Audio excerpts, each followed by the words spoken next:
আরে ভাই শোনো, ইসরায়েলি পণ্য আর বিক্রি করবে না। যদি বিক্রি করো তো তোমার দোকানকে আমি বয়কট করব। আপনি নিজেই মুসলমানদের মারার জন্য ইসরায়েলদের সহযোগিতা করলেন। জানেন জানেন তাহলে কিনলেন কেন? বুঝলাম না ভাই। এখনো কি হয়নি পূরণ তোমার ঘুমের কাজা? চোখটা মেলে দেখো ভালো নেই আমাদের গাজা। আসসালামু আলাইকুম। ওয়ালাইকুম আসসালাম। ইসরায়েল কোমল পানীয় আছে নাকি ভাই? আছে ভাই, আমার দোকানে ইসরায়েলের পণ্য আছে ভাই। আমি তো বাছাই করে কিছু বিক্রয় করি না। এক ক্যারেট 7 আপের দাম কত? 410 টাকা দেন। 410 টাকা? 400 টাকা নেন। আচ্ছা ঠিক আছে দেন। নাও।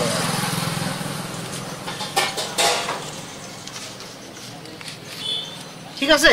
ঠিক আছে। আরে ভাই শোনো, ইসরায়েলি পণ্য আর বিক্রি করবে না।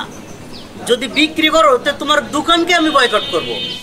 আচ্ছা ঠিক আছে ভাই, আপনি তো ইসরায়েলের পণ্য নিজেই কিনেছেন, তাহলে আপনার এ কেমন বয়কট?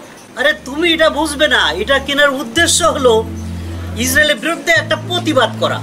আমরা তো ইসরায়েলে যেতে পারবো না, ফিলিস্তিনিদের পক্ষ হয়ে একটা প্রতিবাদ জানাবো। দেশে থেকে যতটুকু করে করা যায় ততটুকু করে করবো। বুঝলাম না ভাই। এটা তুমি বুঝবে না। চল মেহরাব চল। চলেন যাই।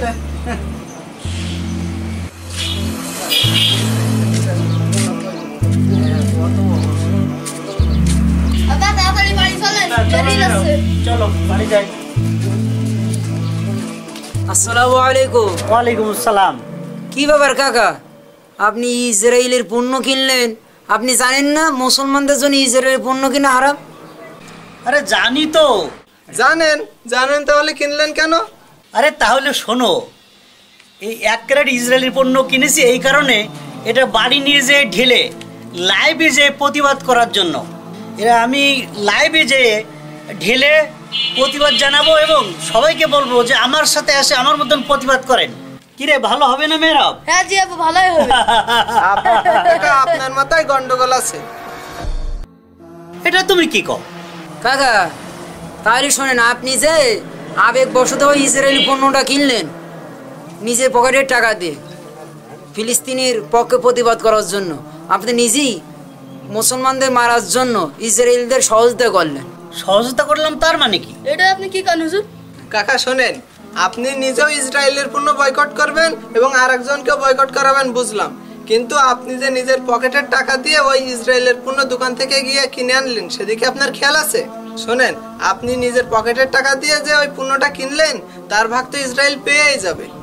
তাই বয়কট করলে এইভাবে নয়, আমাদের নিজেদের সিদ্ধান্ত নিতে হবে যে ইসরায়েলের কোনো পণ্য আমরা কিনবো না।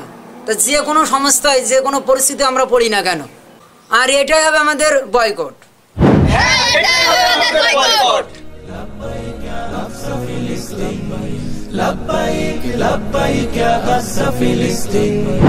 এখনো কি হয়নি পূরণ তোমার ঘুমের কাজা?